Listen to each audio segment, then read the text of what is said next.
Ito ay mga dambuhalang humpback whale na nakuna ng video habang nagmemeryenda ng maliliit na isda sa Monterey Bay, California. At ang libu-libong maliliit na isdang ito na paboritong snack ng humpback whale ay tinatawag nilang anchovy.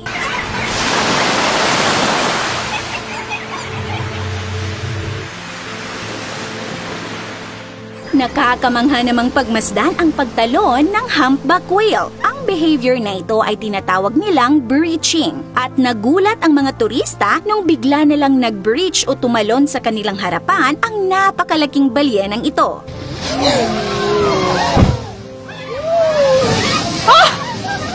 Mga turistang ito naman ay aliw na aliw habang hinahawakan at hinahalikan ang maamong balyena. Dito naman makikita natin kung gaano kalaki kumpara sa tao.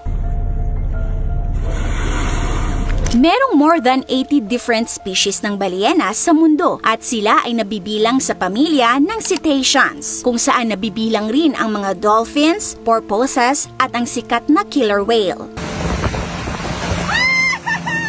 At ang super cute na beluga whale. Ang dalawang ito naman ay mag-inang blue whales. At makikita natin sa mga videong ito kung gaano ito kalaki in reference to the boat na katabi nito.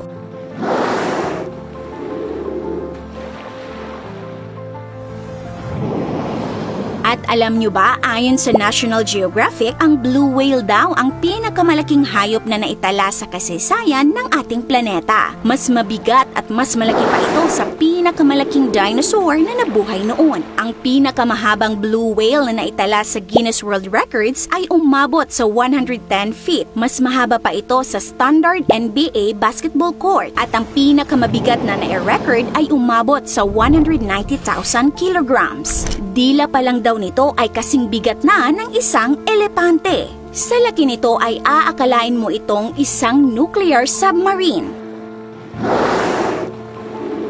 Ngunit alam nyo ba, ang dumi ng mga balyena, ito daw ang magliligtas sa mundo laban sa global warming at climate change. Paano?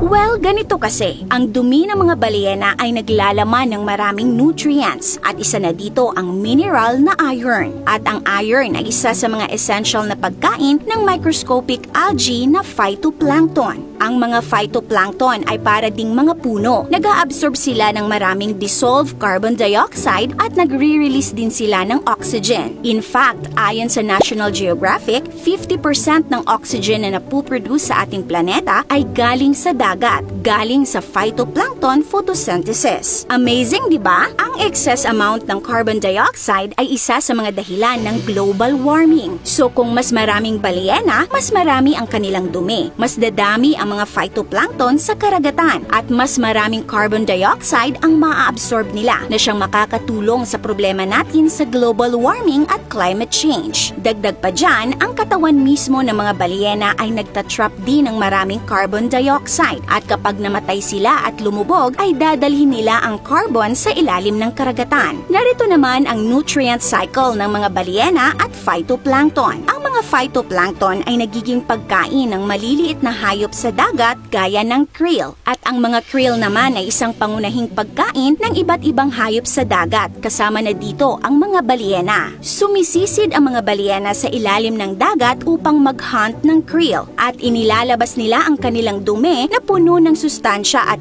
iron sa ibabaw na siya namang nagiging pagkain ng mga phytoplankton. At paulit-ulit lang ang cycle na ito. Basically, ang dumi ng mga balyena ay parang natural fertilizer na nagpapaganda ng ecosystem ng dagat. Ngunit sa kabila ng lahat ng kontribusyong ito sa ating kalikasan, nanganganib ang kanilang populasyon. Noong 18th hanggang 20th century ay nauso ang commercial whaling sa Amerika at ibang parte ng mundo, kung saan milyon-milyong mga balyena ang pinatay ng mga tao para sa karne nito at langis na ginamit sa mga ilaw at lubrication. May mga hakbang naman na ginagawa upang iligtas sila, tulad ng pagban sa karamihan sa mga commercial whaling noong 1986 at pag-develop ng ropeless fishing gear upang maiwasan ang mga aksidente. Pero malaking pagbabago pa rin ang kinakailangan upang tuluyang maprotektahan ang ating mga gentle giants. Sa kasalukuyan, ang mga banta sa kanilang buhay ay ang mga aksidente sa dagat tulad ng collisions, ingay mula sa mga barko at pollution. At marami din ang nai-entangle sa mga net na nagre-resulta ng pagkamatay. Although ang populasyon ng ibang whale species gaya ng blue whale ay unti-unting nakaka-recover, ngunit meron namang iba na nanganganib na maging extinct, gaya ng North Atlantic right whales na nasa humigit kumulang 336 na lang ang natitira. At kung magpapatuloy ang pagbagsak ng kanilang populasyon, posibleng mawala na sila sa loob ng 20 to 30 years. Kung nagustuhan niyo po ang video natin ngayon, mag-comment ng